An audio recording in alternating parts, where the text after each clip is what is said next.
देर से ही सही, लेकिन अब अंधभक्तों की भी आंख खुलने लगी है, क्योंकि बीजेपी ने इनकी आंखों पर जो धर्म का चश्मा चढ़ा रखा था अब वो उतरने लगा है। एक छोटा सा नमूना देखिए, फिर आपको पूरी पिक्चर दिखाते हैं। मैं पहले बहुत बड़ा अंधभक्त था बीजेपी का, लेकिन इस अत्याचार के बाद अब इनको कभी जीवन में वोट नहीं करूंगा, पूरे परिवार के साथ। वो सनातन की सरकार है, कह रहे हैं सनातन की सरकार केवल नाम की है। गौ हत्या में ये नंबर 2 पे आ गए हम वर्ल्ड में। हमारी आंखों से पर्दा हट गया भैया। मैं वोटर हूँ बीजेपी की, मैं बीजेपी की वोटर हूँ। आज के बाद मैं कभी बीजेपी को वोट नहीं दूंगा। सुना आपने? और ये तो बस शुरुआत भर थी। जैसे जैसे लोगों को बीजेपी सरकार के कामों की और उसके दिखावे वाले हिंदुत्व की सच्चाई पता चल रही है, लोग खुलकर सामने आने लगे। और क्यों सामने ही नहीं, बल्कि खुलकर बोल रहे हैं, चेता रहे हैं कि हम तो जाग गए, अब तुम्हारी बारी है। जिनको हमने वोट दिया, हम लेके आए, इतनी खुशी खुशी हम उनको लेके आए थे। हमें नहीं पता था कि वो हमारी ही पीठ में छुरा भोंकेंगे। हम प्रधानमंत्री से हाथ जोड़ निवेदन करते हैं कि दालमंडी भी वाराणसी में ही आता है, हम भी उन्हीं को वोट दिए थे, सांसद जी को, यानी हमारे प्रधानमंत्री को। हमारे से कमल के अलावा किसी को वोट नहीं दिए, लेकिन आज पछताने मजबूर होना पड़ रहा है कि हम कमल को क्यों चुने। आज पछता रहे हैं कि हम वही हैं जो कमल को वोट देते थे, बड़े खुश होते थे कि वाह हमारी सरकार बन गई। लेकिन ये मेरी सरकार नहीं है। ना कोई जनप्रतिनिधि छोड़िए, एक सभासद तक पूछने नहीं आया, वोट लेने के लिए जाते हैं, सर कैसे हैं, हेलो।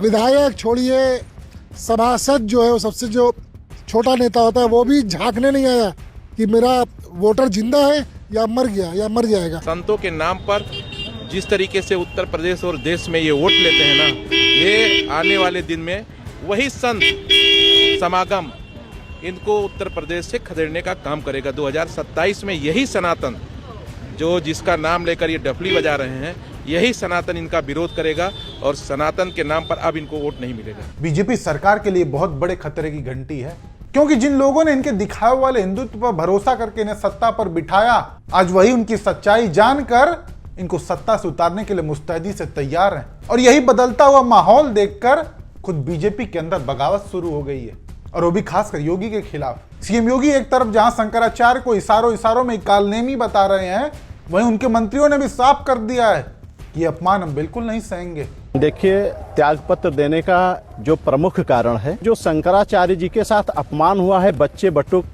के साथ मारपीट, जूते चप्पल से मारपीट किया गया है, उन्हें अपमानित किया गया है, साधु संतों को मारा पीटा गया है मेला प्रशासन द्वारा, इससे भी मैं बहुत काफ़ी आहत हूँ। सरकार की कोई प्रतिक्रिया इन दोनों मामलों पर नहीं आया है, जिससे मुझे लगता है कि कहीं ना कहीं इसके पीछे सरकार का ही हाथ है।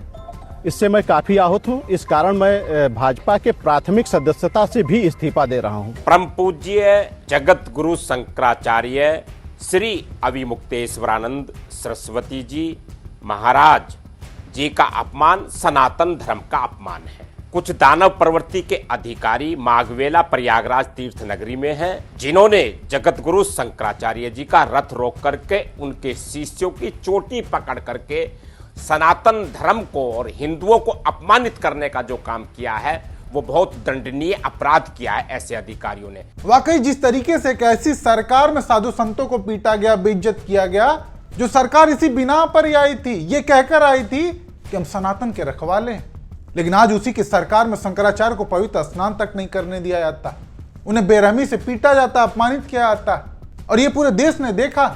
ऐसे में लोग भी बीजेपी के दिखावे वाले हिंदुत्व को बखूबी समझने लगे। अगर आज हम हमारे धर्मगुरु के साथ खड़े नहीं होंगे तो कब होंगे? मैं मोदी जी के गृह राज्य गुजरात से चल के प्रयागराज और हमारे परम पूज्य जगतगुरु शंकराचार्य जी महाराज के सम्मुख मैं प्रधानमंत्री से सवाल पूछने आई हूँ। मैं मोदी जी से आपके चैनल के माध्यम से ये पूछना चाहती हूँ कि प्रधानमंत्री जी, इस देश के प्रधानमंत्री आप हैं या योगी आदित्यनाथ हैं? आप अगर मुकेश अंबानी के बेटे के विवाह में परम पूज्य जगत गुरु शंकराचार्य जी के चरण स्पर्श करते हैं, उनको शंकराचार्य भगवान बोल के उनका आशीर्वाद लेते हैं, उनको सम्मान देते हैं, तो आपकी पार्टी के मुख्यमंत्री को ये क्या राइट है कि वो उनके आगे अपनी जाति करें, उनके शिष्यों पे अत्याचार करें?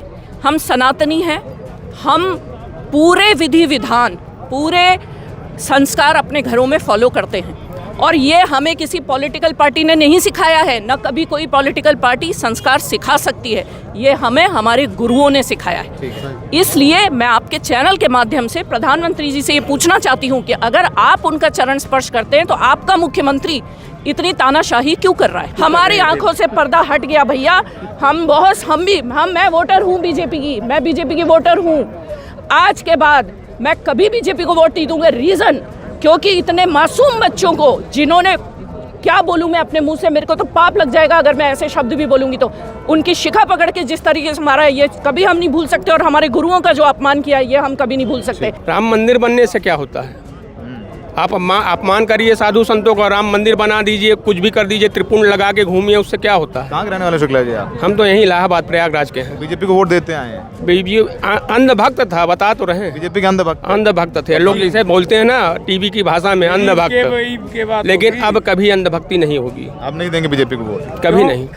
क्यों? इस बात पे शंकराचार्य का जो अपमान हुआ, अपमान ये लगा, जागरूक हो रहे हैं ना हम लोग, तो ऐसे हैं कि जो सनातन के साथ है उसके साथ रहते हैं, लेकिन तो लगातार हर चीज में अपमान करते जा रहे हैं। सत्ता मिलने के बाद इनको अहंकार घमंड हो गया है। यानी धीरे धीरे ही सही, लेकिन लोग इस बात को समझने लगे हैं कि कैसे बीजेपी बस सत्ता में आने के लिए हिंदुओं की आस्था और उनके विश्वास का इस्तेमाल करती है, उनकी भावनाओं के साथ खेलने का काम करती है।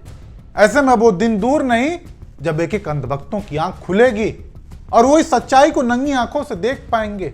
लेकिन बस चिंता इस बात की है कि वो दिन आने में ज्यादा देर न हो जाए। ऐसे में आप दर्शक इसको लेकर क्या सोचते हैं, अपनी राय कमेंट करके जरूर बताइएगा।